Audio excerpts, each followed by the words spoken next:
हरिहंत सिद्ध सूरी उपाध्याय साधु सर्व अर्थ के प्रकाशी मांगलिक उपकारी हैं। तिनको स्वरूप जान रागते भई जो भक्ति काय को नमाए स्तुति को। धन्य धन्य तीन ही ते काज सब आज भय कर जोड़े बार बार वंदना हमारी है। मंगल कल्याण सुख ऐसो हम चाहते हैं।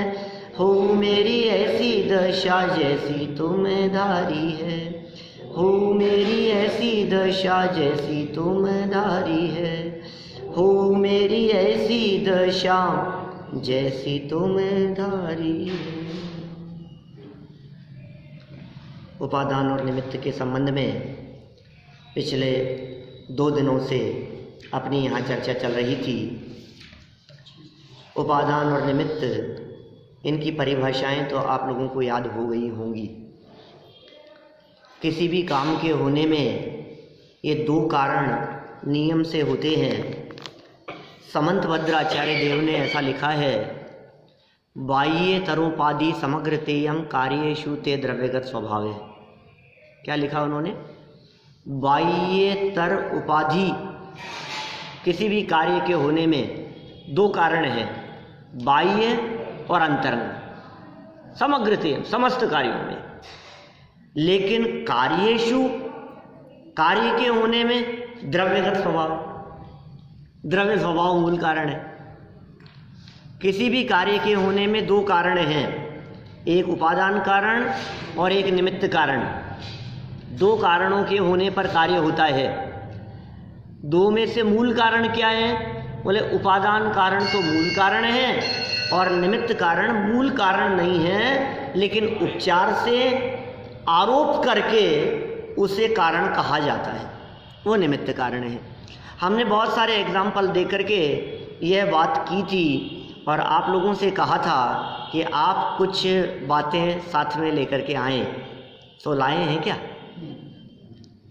आपको निमित्त उपादान याद आया था क्या पिछले 24 घंटे में, 23 घंटे में? आया था याद? पक्का? तो कब याद आया था बताओ? कल शाम को याद आया था। बादाम का हलवा निमित्त उपादान बताओ। बादाम ही उस हलवे रूप से परिणमित हुआ, इसलिए वो बादाम तो है उपादान। पहले परिभाषा, सबसे पहले परिभाषा देखो। उपादान किसे कहते हैं? उपादान की परिभाषा, जो वस्तु स्वयं कार्य रूप परिवर्तित हो उसे उपादान कारण कहते हैं। जो वस्तु स्वयं खुद, जो वस्तु खुद ही कार्य रूप से परिवर्तित हो, बदले, उसे उपादान कारण कहते हैं। और निमित्त कारण, जो वस्तु स्वयं कार्य रूप तो परिणमित न हो पर कार्य के होने में अनुकूल होने का।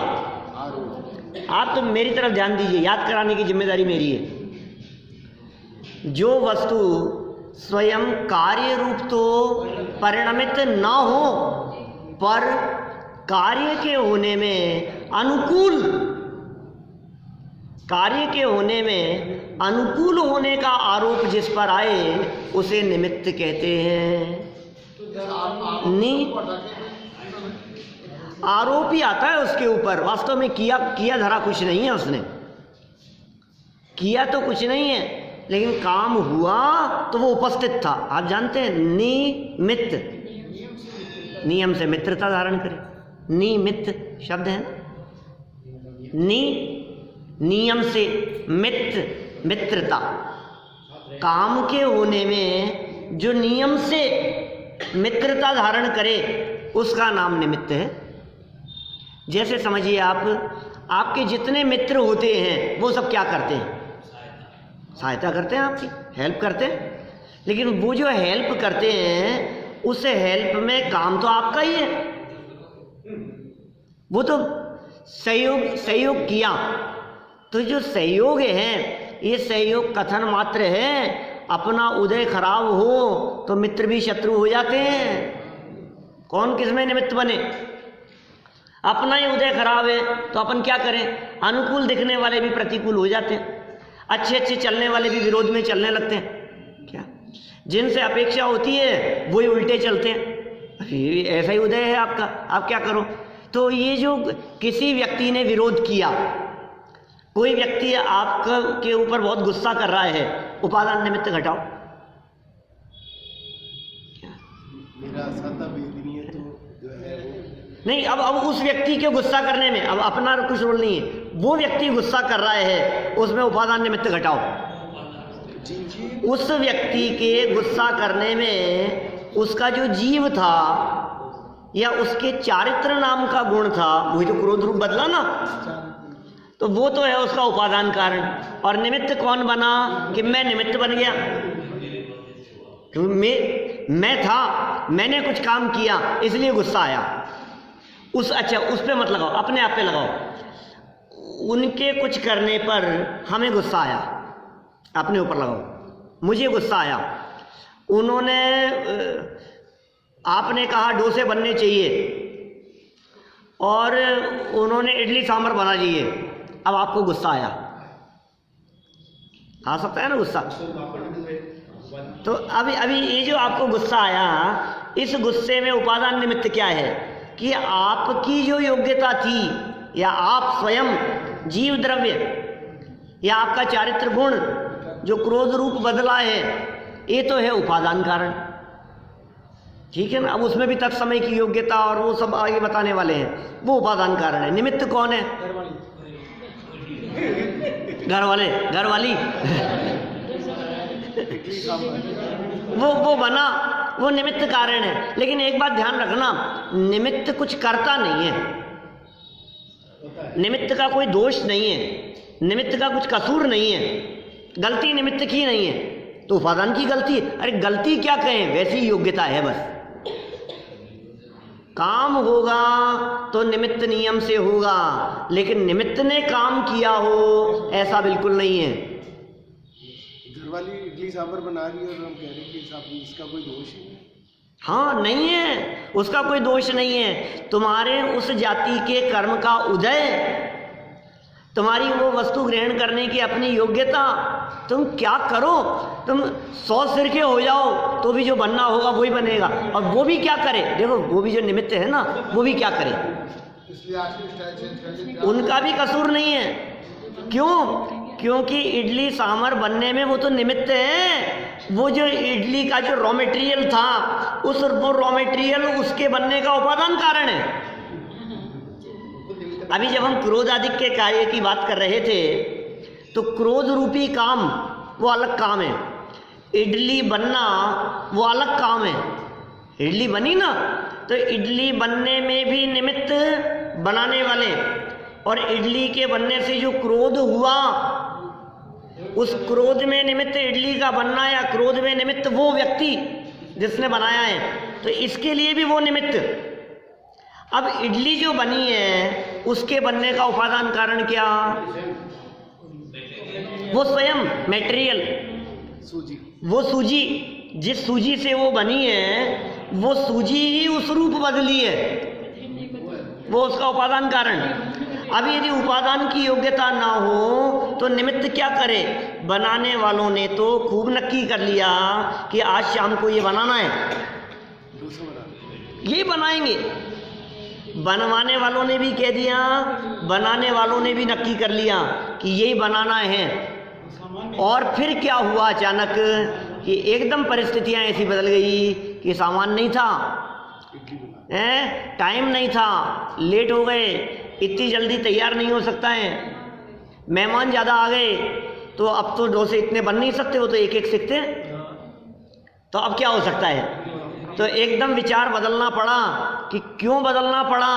कि वस्तु की परिणमन की योग्यता के आगे तुम्हारे विकल्प नहीं चलते, उस योग्यता के आगे तुम्हारी नहीं चलेगी। उस उपादान की योग्यता जैसी होनी होगी। कोई व्यक्ति कहीं चला गया, अरे भाई वो वहाँ गया, वो वहाँ से आया, इसने ऐसा किया, उसने ऐसा किया, कौन की किस में क्या चल रही है बताओ मेरे को। बिल्कुल स्पष्ट हमारे को सुबह से शाम तक ख्याल में आती है सारी बातें। आप प्रैक्टिकल फील करें, अनुभव करें। ये निमित्त उपादान यदि समझ में आ जाए, सारा वजन माथे से उतर जाए, सारी टेंशन खत्म हो जाए, सारा झगड़ा विवाद खत्म हो जाए। अब कौन क्या करे बताओ? अरे नहीं साहब, इसने ऐसा किया, इसकी वजह से, इसकी वजह से। इसकी वजह से नहीं, तू दुखी है अपनी वजह से। क्या कोई किसी की वजह से दुखी नहीं होता, कोई किसी के कार्य में हस्तक्षेप नहीं करता, क्योंकि होता स्वयं जगत परिणाम। मैं जग का करता क्या काम, होता स्वयं जगत परिणाम। सारे जगत का परिणाम स्वतंत्र होता है। आप चाय कॉफी पी रहे थे, किसी का टल्ला लग गया तो क्या हुआ? चाय गिरी। चाय गिरी तो आपको गुस्सा भी आया और चाय भी गिरी। तो हम आपसे पूछ रहे हैं वो चाय क्यों गिरी? अपने नसीब में नहीं थी, उसने टक्कर मार दी थी। अरे भाई साहब, उसके द्वारा टक्कर मारना या उसके द्वारा झटका लगना वो तो निमित्त कारण है, परद्रव्य है ना, वो तो निमित्त कारण है। तो उपादान कारण क्या है इसमें? बोले उपादान कारण तो चाय का या कॉफी का उस प्याले से निकल करके बाहर जाने की, और उसमें भी कितनी डुलेगी, कितनी जाएगी, कितने ड्रॉप्स गिरेंगे उसमें से, कितनी बूंद गिरेगी और कहाँ गिरेगी, ये उस वस्तु की परिणमन की अपनी योग्यता है। अब उस वस्तु के परिणमन की तो ऐसी योग्यता, और आरोप आ रहा है उसके ऊपर कि उसने किया, उसने गिरा दी, ये निमित्त के ऊपर आरोप आ रहा है। और गजब बात कहूँ, इससे दूसरा बात करें अपन इसी से, तो हम ये कह सकते हैं चाय किसने गिराई, चाय क्यों गिरी? बोलो क्या जवाब है आपके पास में? कि साहब उसने टक्कर मार दी इसलिए गिरी। गलत जवाब है। नहीं, अभी तो दूसरी तरह से बात कह रहा हूं मैं, अभी बात दूसरी कह रहा हूं। सुनो, चाय क्यों ढुली कि उसने टक्कर मार दी? गलत फहमी में है आप। चाय इसलिए गिरी क्योंकि प्याले में चाय थी।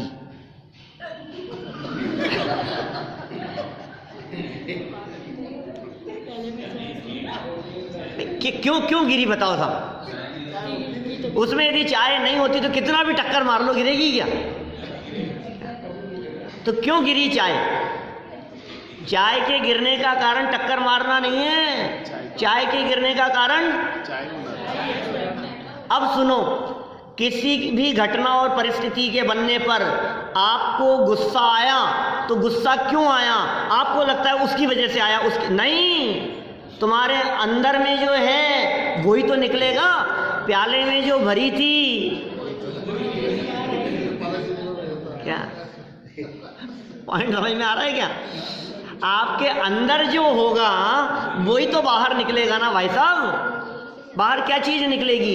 इसका मतलब प्रतिकूल परिस्थितियों को देखकर यदि क्रोध आ रहा है, प्रतिकूल परिस्थितियों को देखकर नाराजगी का भाव आ रहा है, विरोध का भाव आ रहा है, तो इसका मतलब ये है कि वो परिस्थितियां कारण नहीं है, असली कारण तो अंदर जो भरा था वो निकल रहा है। क्या असली कारण क्या है? वो तो निमित्त है। आरोप निमित्त के ऊपर आ रहा है, दोष निमित्त के ऊपर दे रहा है, उसके करने से हुआ, उसके करने से हुआ, जबरदस्ती दूसरे के ऊपर उंगली उठा रहा है, तो उसकी योग्यता समझ में नहीं आ रही है। क्रोध रूप परिणमन करने की अपनी योग्यता समझ में नहीं आ रही है। जिसके अंदर वात्सल्य भाव होता है, जिसके अंदर प्रेम भाव होता है, जिसके अंदर सहानुभूति होती है, सरलता होती है, उसके हृदय से झटका लग जाने पर भी क्रोध नहीं निकलता। क्या निकलता है? कोई बात नहीं बेटा, कोई बात नहीं।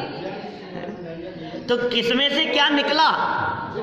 अच्छा, आप चाय पी रहे थे और किसी का टक्कर लगा तो कॉफी गिरेगी कि नहीं? कॉफी नहीं डुलेगी, चाय डुलेगी। कॉफी है ही नहीं, क्या कॉफी है ही नहीं उसमें, तो क्या गिरेगी? चाय गिरेगी। और यदि खाली हो और टक्कर लग जाए तो क्या होगा? कुछ नहीं गिरेगा, कोई बात नहीं। एक घटना हमारे ज्ञानियों के हृदय में क्या ये विरोध भाव नहीं है, क्रोध भाव नहीं है, उनके अंतरंग में अनंतानुबंधी नहीं है, अप्रत्याख्यान नहीं है, प्रत्याख्यान नहीं है। अब बतलाओ, तिर्यंच गति के जीवों ने, किन्हीं विरोधी जीवों ने आकर के उनके ऊपर उपसर्ग किया तो अब क्या निकलेगा अंदर से? बोलो।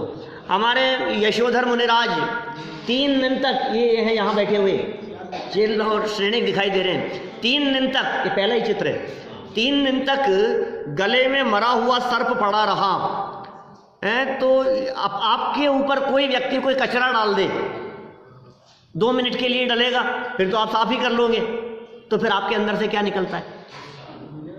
और उनके ऊपर 3 दिन तक वो मरा हुआ सर्प पड़ा रहा और 3 दिन बाद वो चेलना और श्रेणिक सामने आए तो क्या निकला उनके अंदर से? धर्म वृद्धि का आशीर्वाद निकल रहा है। क्यों? वही भरा हुआ है। तो ये वो क्रोध में निमित्त बना कि नहीं बना? नहीं बनेगा, क्रोध आया ही नहीं। क्रोध आया ही नहीं तो क्रोध में निमित्त कैसे बनेगा? क्रोध आए तो क्रोध में निमित्त बने। इसका मतलब निमित्त कितना भी एड़ी से चोटी तक का जोर लगा ले वे काम कराने के लिए, लेकिन उपादान में योग्यता नहीं हो तो काम क्या होगा? जो अंदर होगा वो निकलेगा। आप देख लो आपका क्या निकल रहा है। जेब में माल होगा तो निकलेगा। अच्छा, कुछ लोग सामने मीठे होता है, पीठ पीछे बुराई करते हैं। हाँ। इस पर उपादान निमित्त बताइए। अरे सामने मीठे होते हैं तो मीठे रूप परिणमन करने की योग्यता दिखाई दे रही है, उसमें कोई फर्क नहीं पड़ रहा है। वर्तमान में जो प्रदर्शन दिखाई दे रहा है, वर्तमान सामने मीठा दिखाई दे रहा है, तो काम क्या हो रहा है? काम तो मायाचारी का चल रहा है। काम क्या देख रहे हैं आप? क्योंकि अपन क्या है एक्चुअल में, किसी भी काम में निमित्त उपादान घटित करने के पहले काम क्या हुआ है ये देखो। आप काम देखो क्या हुआ। यदि आपने कार्य देख लिया तो सब क्लियर हो जाएगा, क्योंकि काम देखने पर फिर उपादान देखना। अभी काम ही नहीं पता अपने को क्या है। वो व्यक्ति मायाचार रूप परिणमित हुआ तो मायाचार रूप परिणमित होने की उसकी योग्यता तो उपादान कारण थी, और माया कषाय का उदय उसमें निमित्त था, लोभ कषाय का उदय उसमें निमित्त था। ठीक है ना? और भी कई निमित्त हो सकते हैं, बाहर में भी उसकी जो प्रवृत्ति थी वो सब निमित्ताधिक थी। तो इस तरह से परिस्थितियां बनती है। ये तो मोटा मोटा अपन ने उपादान निमित्त की बात की है। हम बढ़ते हैं इनके भेद प्रभेद की तरफ। समझ में आएगा बेटा उपादान निमित्त क्या है? आपके यहां आने में उपादान निमित्त बताओ। आप यहां आए ना मंदिर, इसमें उपादान निमित्त बताओ। यहां आने रूपी कार्य हुआ, यहां आने रूपी कार्य हुआ, ठीक है ना? तो आने की योग्यता इस आत्म वस्तु का, इस जीव का, इस चेतन का उस जनता कॉलोनी क्षेत्र से जौहरी बाजार क्षेत्र में, जो क्षेत्र से क्षेत्रांतर, क्षेत्र एक क्षेत्र में था, वहां से क्षेत्रांतर होकर के यहाँ आए, तो ये जो उसकी क्रियावर्ती शक्ति है, उसका परिणमन है, उसकी योग्यता है, ये तो उपादान कारण है। निमित्त कौन है? कि निमित्त आपकी मोटरसाइकिल हो सकती है, निमित्त आपकी मम्मी हो सकती है, निमित्त और साधन हो सकते हैं, जिस साधन से आप आए, ये सब निमित्त है। और निमित्त क्या हो सकते हैं? स्कूल की छुट्टी होना भी निमित्त हो सकता है, क्योंकि वो स्कूल की छुट्टी थी इसलिए आए, तो वो निमित्त बना ना। प्रवचन करने वाला भी निमित्त। तो बहुत निमित्त बहुत सारे हो सकते हैं, लेकिन बहुत निमित्त होने पर भी, अच्छा बताओ, जितने लोग यहाँ आकर के सुनते हैं उनके लिए तो ये जनवाणी सुनाने में हम निमित्त हैं, लेकिन आस पड़ोस में कितने जैन रहते हैं और वे नहीं आकर के सुने तो उसमें निमित्त भी नहीं है कि नहीं ऐसा? तो ये तो हुई मोटा मोटा बात निमित्त उपादान के संबंध में। अब देखो कार्य का प्रश्न ऐसा आया था बीच में, अंतिम चरणों में कल बात की थी हमने कि वो द्रव्य और गुण तो सदाकाल विद्यमान है। वस्तु, जिस वस्तु में काम होगा वो उपादान है ना। अब द्रव्य और गुण ये उपादान कारण होते हैं। उपादान कारण क्या होगा? या तो द्रव्य या उसका गुण। जैसे समझो आपके कोई विषय समझ में आया, तो समझ में आने का उपादान कारण क्या है? उपादान कारण समझ का। समझ में आने का उपादान कारण ज्ञान, ज्ञान गुण, ज्ञानी में तो समझ आई ना। तो ज्ञान गुण तो है उपादान कारण, और निमित्त कारण क्या है? निमित्त कारण है किताबें, समझाने वाले, पढ़ाने वाले, निमित्त कारण। तो निमित्त और उपादान। अब प्रश्न ये है कि कोई बात बहुत बार समझाने पर भी समझ में क्यों नहीं आई? यदि उपादान निमित्त से समझ में नहीं आती है तो समझ में आ गई बात, लेकिन उपादान तो हमेशा था ना, ज्ञान गुण तो हमेशा था कि नहीं? वो तो उपादान कारण है। तो फिर कारण यदि है तो काम होना चाहिए, क्योंकि ज्ञान गुण तो त्रिकाल है। द्रव्य भी त्रिकाल होता है। त्रिकाल मतलब पास्ट में भी, प्रेजेंट में भी, फ्यूचर में भी, उसका नाम है त्रिकाल। ज्ञान गुण तो त्रिकाल है, और ज्ञान गुण जिसमें ऐसा द्रव्य भी त्रिकाल है, भूत वर्तमान भविष्य में। तो जब ये तीनों काल में द्रव्य और गुण रहते हैं तो उपादान कारण सदा होने से काम क्यों नहीं हो रहा है? देखो जरा क्या कह रहे हैं प्रवचनकार, कहते हैं उपादान दो तरह का होता है। उपादान दो तरह का होता है, एक त्रिकाली उपादान, एक क्षणिक उपादान। उपादान के कितने भेद? दो भेद, एक त्रिकाली उपादान और दूसरा क्षणिक उपादान। जो द्रव्य या गुण स्वयं कार्य रूप परिणमित हो उसे त्रिकाली उपादान कारण कहते हैं। जो द्रव्य या जो गुण कार्य रूप से परिणमित हो, वो द्रव्य, वो तो हमेशा ही था, उसे त्रिकाली उपादान कारण कहते हैं, क्योंकि वो त्रिकाल मौजूद है। लेकिन क्षणिक उपादान कारण के भी दो भेद हैं। अरे यार क्या क्या क्या हो गया? कारण कौन कौन से? दो। कौन कौन से? नहीं, उपादान और निमित्त। कारण कौन कौन से? एक उपादान कारण और एक निमित्त कारण। अब उपादान दो प्रकार के, एक त्रिकाली और एक क्षणिक।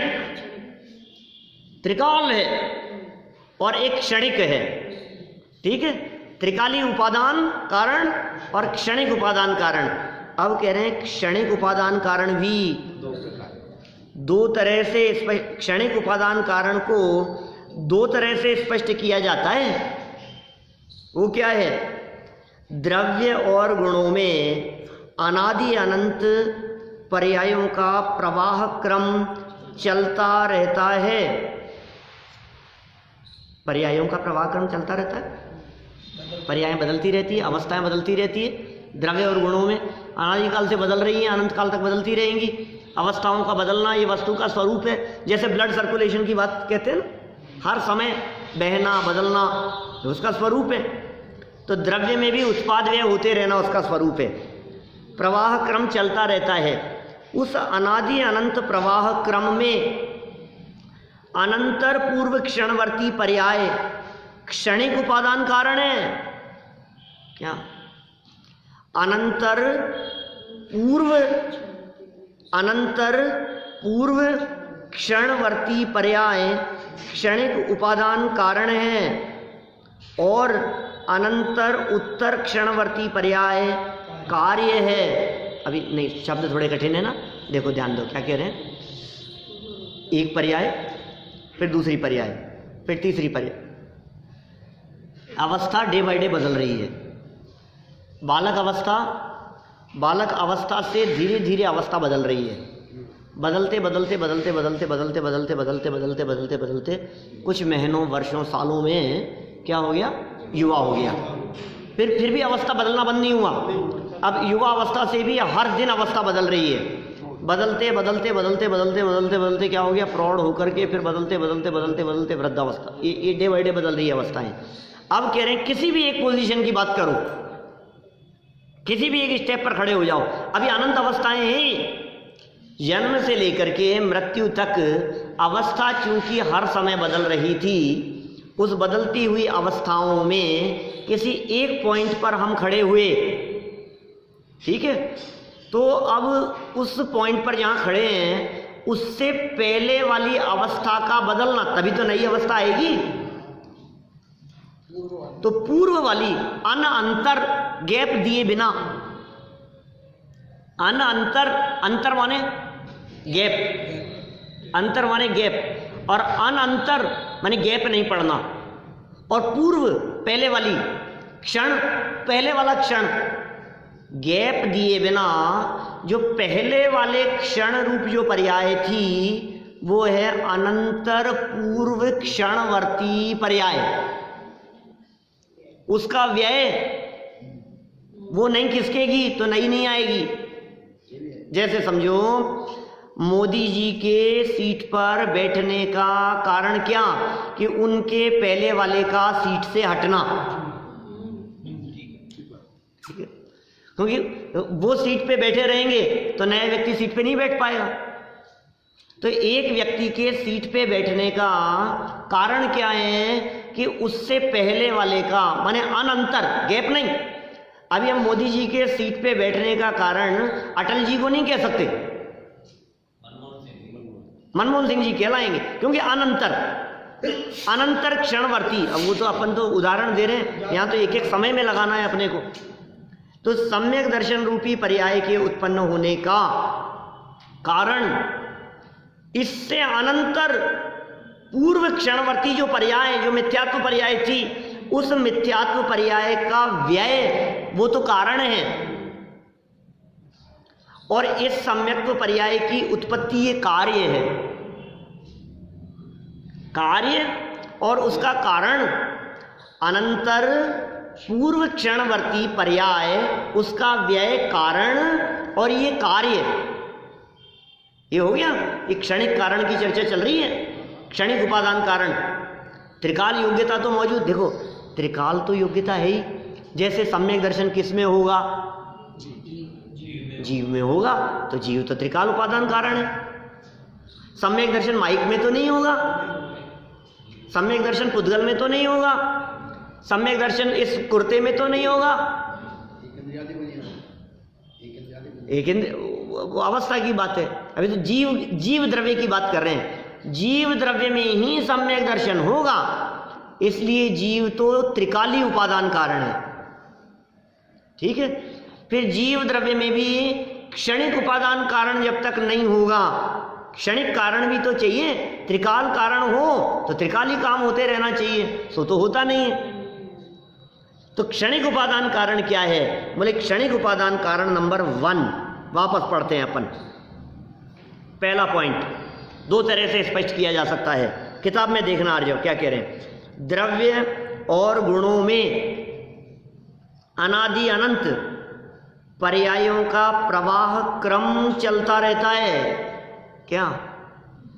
द्रव्य और गुणों में अनादि अनंत पर्यायों का प्रवाह क्रम चलता रहता है। उस अनादि अनंत प्रवाह क्रम में, अनादि अनंत प्रवाह क्रम में बहुत सारी थी पर्यायें, उसमें अनंतर पूर्व क्षणवर्ती पर्याय वो क्षणिक उपादान कारण है, उसको भी कारण कहा है। जब तक वो नहीं आएगी तब तक काम नहीं होगा। और अनंतर उत्तर, उत्तर क्षणवर्ती मतलब नेक्स्ट वाली, पूर्व क्षणवर्ती मतलब पहले वाली, उत्तर उसके बाद वाली। जैसे यहां काम होना है तो ये पूर्व क्षणवर्ती पर्याय है, और ये पूर्व वाली है तो ये उत्तर, तो उत्तर क्षणवर्ती पर्याय ही कार्य है।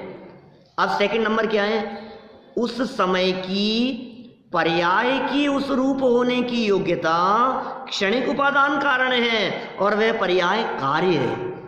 ये असली कारण। दो कारण हो गए भाई साहब यहां, एक अनंतर पूर्व क्षणवर्ती पर्याय को कारण कहना, और एक तत्समय की योग्यता को कारण कहना, और एक त्रिकाल जिसमें योग्यता है उसे कारण कहना। तीन कारण हो गए, तीन कारण कहे हैं भाई यहां समदर्शी। तीन कारण कौन कौन से? तीन कारण, एक तो त्रिकाली, त्रिकाल कारण है। अब त्रिकाल कारण तो बस इतना है कि इसी वस्तु में योग्यता है काम होने की, वो तो त्रिकाल कारण की बात हो गई। जैसे समझो आप गैस में जलने की योग्यता है, मोमबत्ती में जलने की योग्यता है, लकड़ी में जलने की योग्यता है, त्रिकाली कारण है, तो जल थोड़ी ना रही है, लकड़ी जल सकती है। अच्छा, लकड़ी में जलने की योग्यता है, इसलिए जलने की योग्यता उसमें त्रिकाल है, कभी भी जल सकती है। पत्थर में जलने की योग्यता नहीं है,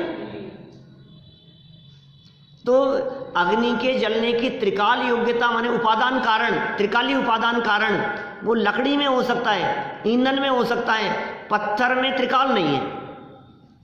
तो लकड़ी में एक तो त्रिकाली कारण हो गया वो, त्रिकाली उपादान कारण, लेकिन त्रिकाली उपादान कारण होगा तभी काम होगा। एक तो शर्त ये, हमने कहा कि एक काम करो, ये जो कचरा है इस कचरे को आपको जलाना है, तो क्या करो, या किसी वस्तु को जलाना है, समझो आप, तो आप क्या करते हैं, कौन सी चीज़ को इकट्ठा करते हैं? आपको पता है जिसमें त्रिकाली जलने की योग्यता होगी ना उसी को इकट्ठा करेंगे जलाने के लिए, किसी चीज़ में आग लगाने के लिए। कोई मूर्ख व्यक्ति ऐसा नहीं कर सकता कि किसी चीज़ को जलाना है तो उसके लिए पत्थर इकट्ठे कर रहा है, उससे जलाएंगे, क्योंकि त्रिकाली उपादान कारण की खबर है हमारे को। जिसमें योग्यता होगी वही तो जलेगा, योग्यता नहीं होगी तो नहीं। बहुत से पदार्थ ऐसे भी होते हैं जो गर्म ही नहीं होते, अग्नि भी गर्म नहीं करती। अग्नि पदार्थों के गर्म करने में उपादान कारण है कि निमित्त कारण है? दूसरे पदार्थ को गर्म करने में निमित्त। जो वस्तु है उस वस्तु को गर्म करना है हमारे को, तो उस वस्तु को गर्म करने में ये अग्नि उपादान कारण है या निमित्त कारण है? उस वस्तु के लिए निमित्त कारण है, क्योंकि दूसरा है ये, अग्नि दूसरी है और वस्तु दूसरी है। वस्तु के गर्म होने में अग्नि निमित्त कारण है, तो किस में निमित्त बनेगी वो अग्नि? कि जिस वस्तु में गर्म होने की योग्यता होगी उसमें ही वो अग्नि निमित्त बनेगी। उस वस्तु में गर्म होने की योग्यता ना हो तो अग्नि निमित्त भी नहीं बन सकती है। माइक्रोवेव का एक एग्जाम्पल दिया था मैंने आपके बीच में पहले। माइक्रोवेव में रखे हुए बर्तन गर्म नहीं होते, वस्तु गर्म हो रही है, तो कौन गर्म हो और कौन नहीं हो? चंदन की लकड़ी गर्म नहीं होती। चंदन की लकड़ी गर्म नहीं होती? आप जला कर देख लो। क्या बात कर रहे हैं? नहीं होती, गर्म नहीं होती, ठंडी रहेगी। ठंडी रहेगी? हाँ, ठंडी रहेगी, जलाती तो है वो। लेकिन लकड़ी गर्म नहीं होती है। लकड़ी गर्म नहीं होती? नहीं, बाकी की लकड़ी गर्म हो जाती है। चलो, आप कभी चंदन का पानी जो है ना उसको लेकर के और गर्म करके, चंदन शीतलता करे, ये चंदन का स्वभाव शीतलता है, ठंडक है। चंदन का जो स्वभाव है वो स्वभाव से शीतल है।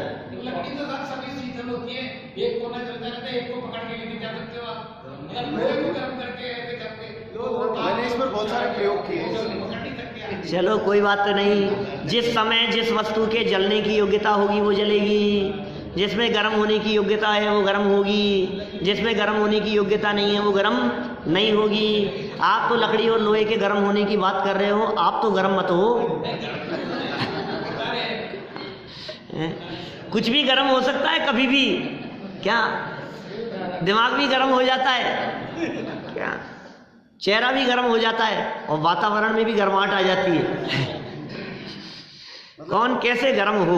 ऊपर दिखने के कारण कुछ और होता है, सच्चाई कुछ और होता है। हाँ सही बात है। तो हम तो यहाँ असली कारणों तक जाने का प्रयास कर रहे हैं। ये उपादान निमित्त का ये प्रकरण कितना सुंदर प्रकरण है। कल एक प्रवचन भेजा था पुराना वाला, सुना ही नहीं होगा किसी ने। मैंने सुना, आधा सुना, दो थे, हाँ, उसमें उपादान निमित्त वाले प्रवचन की बात कर रहा हूँ मैं। उपादान निमित्त वाला जो प्रवचन था लगभग 1.25 घंटे का है वो पार्ट, दूसरे पार्ट में 20-25 मिनट है, मतलब 1.5 घंटे का प्रवचन था कुल। तो यही बातें समझाई है, उपादान किसे कहें और निमित्त किसे कहें। देखो यहाँ 3 कारण हो गए उपादान कारण। एक त्रिकाली उपादान कारण, त्रिकाल तो है योग्यता, लेकिन नहीं क्षणिक, जब उसका वो जलने का काल आएगा ना, जब जलने का काल आएगा तब वो क्षणिक उपादान कारण। फिर उसमें भी तत्समय की योग्यता।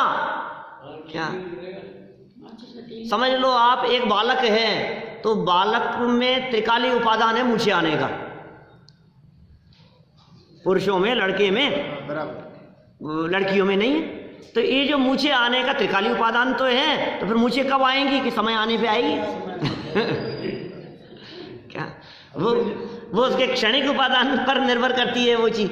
और क्षणिक में भी तत्समय की योग्यता, पिछली पर्यायों का व्यय एक कारण और तत्समय की योग्यता ये असली कारण। जिस समय उस वस्तु के परिणमन की उस रूप योग्यता हो, वो होके ही रहेगा काम। उसे टालने में इंदो वात है जिनेंदो वा, इंद्र हो या जिनेंद्र हो, कोई भी टालने में समर्थ नहीं है। देखो कुछ कारण पढ़ते हैं अभी अपन, उपादान कारण में ही समय खत्म हो जाएगा ऐसा लगता है। निमित्त भी पढ़ना था मेरे को तो। देखो भाई फटाफट फटाफट, बहुत आज 3 पीरियड खत्म हो गए अपने, कुछ भी नहीं पढ़ पाए अपन तो। हाँ जल्दी भी क्या है, हाँ देखो देखो देखो, क्षणिक उपादान कारण को 2 तरह से स्पष्ट किया जा सकता है, किया जाता है। नंबर 1, द्रव्य और गुणों में अनादि अनंत पर्यायों का प्रवाह क्रम चलता रहता है। उस अनादि अनंत प्रवाह क्रम में अनंतर पूर्व क्षणवर्ती पर्याय क्षणिक उपादान कारण है और अनंतर उत्तर क्षणवर्ती पर्याय कार्य है। नंबर 1। नंबर 2, उस समय की पर्याय की उस रूप होने की योग्यता, पर्याय की उस रूप होने की योग्यता क्षणिक उपादान कारण है और वह पर्याय कार्य है। सुनो भाई, एक घटना के घटने पर कोई काम आपके द्वारा किया गया और गुस्सा आया सामने वाले व्यक्ति को। एक काम को देखकर सामने वाले व्यक्ति को गुस्सा आया, लेकिन कभी ऐसा भी होता है वही काम करने पर सामने वाले व्यक्ति के चित्त में प्रसन्नता का भाव आया।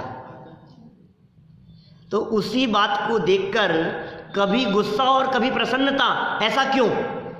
उसका कारण क्या है कि जिस समय क्रोध आने की योग्यता हो उस समय वही काम कर रहे हो। आपने तो सोचा मैं तो खुश करने के लिए कर रहा हूं, मम्मी खुश हो जाएगी क्या, और गुस्सा आ गया मम्मी को। और आपने सोचा कि ये काम करूंगा तो गुस्सा आ जाएगा, लेकिन तुमने वो काम किया और मम्मी को गुस्सा नहीं आया। तो गुस्सा आने की तत्समय की योग्यता वो असली कारण है।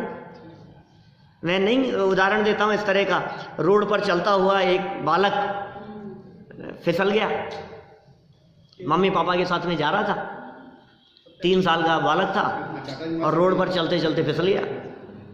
अब उसके फिसलने रूपी कार्य होने पर, देखो फिसलने रूपी कार्य तो निमित्त कारण है। अब उस निमित्त के होने पर किस किस के उपादानगत कैसी योग्यताएं हुई। 4 लड़के वहां बाइक पर बैठे थे, उसको फिसलते देख करके हंसने लग गए। उनके उपादानगत योग्यता तत्समय की योग्यता में हास्य रूप परिणमन करने की योग्यता थी, तो उनको हंसी आई। उसके पिताजी को देखकर एकदम गुस्सा आया, नालायक देख के नहीं चलता है। उसी घटना वही है, वही घटना एक व्यक्ति की उपादानगत योग्यता हास्य की थी, तो दूसरे व्यक्ति की उपादानगत योग्यता क्रोध करने की थी। और वही मम्मी को देखकर वात्सल्य, अरे गिर गया बेटा, वात्सल्य लगी तो नहीं। और कोई दूसरा व्यक्ति देख करके एकदम घबरा जाए, भय हो, घबराहट का भाव हो, तो देखो एक घटना एक है और उस घटना के होने पर भी वो घटना तो निमित्त मात्र है, करता नहीं है वो घटना। क्योंकि यदि घटना की वजह से काम हो तो या तो सबको क्रोध आना चाहिए, या सबको हंसी आनी चाहिए, या सबको वात्सल्य भाव आना चाहिए। लेकिन एक ही घटना को देख करके अलग अलग लोगों के अलग अलग तरह के परिणाम होते हैं। निमित्त वही है, वही घटना किसी के क्रोध में निमित्त है, वही घटना किसी के हास्य में निमित्त है, वही घटना किसी के भय में निमित्त है, वही घटना किसी के वात्सल्य में निमित्त है, वही घटना एक घटना है और किस किस में निमित्त बन रही है। तो काम जिसमें जो हुआ, हाँ जिसमें जैसा काम होगा उसके लिए वो निमित्त हो जाएगी। उनसे पूछो तुम्हें हंसी क्यों आई, बोले वो गिर गया। बोले तुम्हें गुस्सा क्यों आया, कि वो गिर गया। निमित्त तो एक ही है। तो काम किस में क्या हुआ? अच्छा, उनको हंसी क्यों आई और उनको गुस्सा क्यों आया? कि उसके उपादान की क्षणिक उपादान तत्समय की योग्यता में हास्य था, उसकी तत्समय की योग्यता में क्रोध था।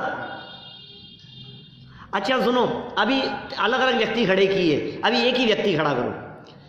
पिताजी के साथ में चल रहा था, चलते चलते फिसल गया। आज फिसल गया तो एकदम पिताजी घबरा गए और बच्चे को उठा लिया। क्या हुआ बेटा, लगी तो नहीं? दूसरे दिन चलते चलते फिसल गया तो गुस्सा आ गया, नालायक देख के नहीं चलता है, रोज यही काम है तेरा तो। ये क्या हुआ? घटना वही है, घटना वैसी ही है, लेकिन एक दिन क्रोध आया और एक दिन वात्सल्य का भाव जागृत हुआ। तो कब वात्सल्य भाव जागृत हो और कब क्रोध आए, बोले ये तत्समय की योग्यता पे निर्भर करता है। कैसा स्वरूप है? हमारे हाथ में कुछ भी नहीं है। अरे वस्तु की योग्यता है, इसकी स्वीकृति, इसका निर्णय ये आपके हाथ में है। आप उसका निर्णय करें। आप यदि इस बात का निर्णय करेंगे तो निश्चित रूप से उपादान निमित्त की चर्चा हमारे अनंत आनंद में निमित्त बनेगी। ये चर्चा निमित्त बन जाएगी।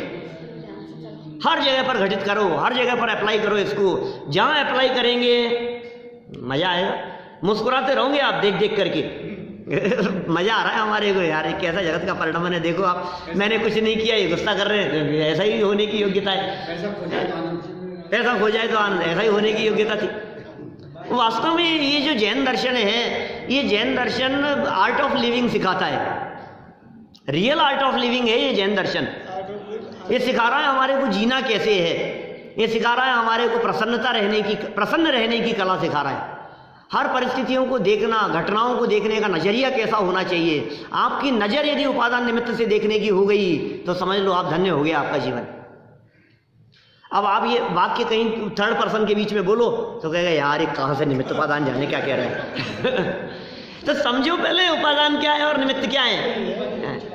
एक बार यदि उपादान निमित्त समझ लिया हमने, उपादान कारण को समझ लिया, वस्तु की योग्यता को समझ लिया, परिणमन की योग्यता को समझ लिया, जो काम वस्तु में हो रहा है वो उसकी योग्यता से हो रहा है।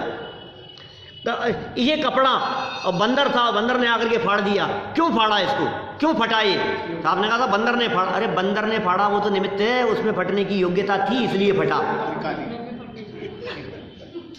क्या इसमें फटने की योग्यता नहीं होती तो बंदर देखिए इस पिलर को फाड़ दे, कैसे फाड़ेगा? काम जिसमें होने की योग्यता होगी उसी में काम होगा। काम जिसमें होने की योग्यता नहीं है उसमें काम नहीं होगा। देखो पूरा करते हैं अपन इस पैराग्राफ को, 2 मिनट बचे हैं अपने, एक बार पढ़ लें। विशेष बात होगी तो कल चर्चा करेंगे, नहीं होगी तो निमित्त की तरफ बढ़ेंगे। क्षणिक उपादान कारण को समर्थ उपादान कारण भी कहते हैं। क्षणिक को क्या कहते हैं? समर्थ, वो समर्थ है। और त्रिकाली उपादान कारण तो सदा विद्यमान रहता है। यदि उसे ही पूर्ण समर्थ कारण मान लिया जाए, ऐसा समझ लिया जाए कि वही असली कारण था, मूल कारण है त्रिकाली उपादान, तो विवक्षित कार्योत्पत्ति का सदा प्रसंग आएगा, फिर तो काम होते ही रहना चाहिए। अतः अनंतर पूर्व क्षणवर्ती पर्याय, अनंतर पूर्व क्षणवर्ती पर्याय जस्ट एक समय पहले वाली, एवं उस समय उस पर्याय के उत्पन्न होने की स्वयं की योग्यता ही समर्थ उपादान कारण है, जिसके बिना कार्य की उत्पत्ति नहीं होती और जिनके होने पर नियम से कार्य की उत्पत्ति होती है। ये समर्थ कारण असली कारण है, जिसके बिना काम नहीं होगा और जिसके होने पर काम नियम से होगा, उसे समर्थ कारण कहते हैं। इसके संबंध में टोडरमल जी ने बहुत सुंदर प्रकरण दिए मोक्ष मार्ग प्रकाशक में, मोक्ष मार्ग पर्याय के संदर्भ में ऐसी चर्चाएं उठाई। मोक्ष का असली कारण क्या है? तो कहा मुनि बनना मोक्ष का कारण है, व्रत उपवास आदि मोक्ष का कारण है। 3 तरह से कारणों की चर्चा की। कुछ कारण ऐसे होते हैं जो कार्य के होने में हो भी और नहीं भी हो तो चलेगा। कुछ कारण ऐसे होते हैं जिनके होने पर तो कार्य होगा, ठीक है ना, जिनके होने पर कार्य होगा, लेकिन जिनके होने पर कार्य हो ही हो इसका नियम नहीं है। कार्य उनके बिना भी नहीं होगा, लेकिन उनके होने पर हो ही जाएगा, ऐसा भी नहीं है। और असली कारण वे होते हैं जिनके नहीं होने पर नियम से नहीं होगा और जिनके होने पर नियम से कार्य होगा। बहुत सुंदर प्रकरण है वो, अपन ने मोक्ष मार्ग प्रकाशक पढ़ते समय देखा था उसे। अभी देखिए क्या कह रहे हैं। निष्कर्ष रूप में कहा जा सकता है कि अनंतर पूर्व पर्याय विशिष्ट द्रव्य ये उपादान है, और अनंतर उत्तर पर्याय विशिष्ट द्रव्य उपादेय कार्य है, वही उपादेय। अनुकूल बाह्य पदार्थ वे निमित्त हैं, अनुकूल काम के होने में जो बाहरी पदार्थ थे वे निमित्त हैं, और विवक्षित कार्य वो नैमित्तिक हैं। ठीक है, तो इस तरह से दो प्रकार के उपादान तक की चर्चा हमने की। अब निमित्त भी दो प्रकार के होते हैं, उसकी चर्चा हम कल करेंगे। बहुत सुंदर और मार्मिक प्रकरण है। आप देखिए, आपको मजा आएगा, और यदि मजा कदाचित नहीं आए तो मैं समझ लूँगा उपादान की योग्यता नहीं है। सब इन विषयों को समझकर आनंद मनाएं, इसी भावना से मैं बात को यही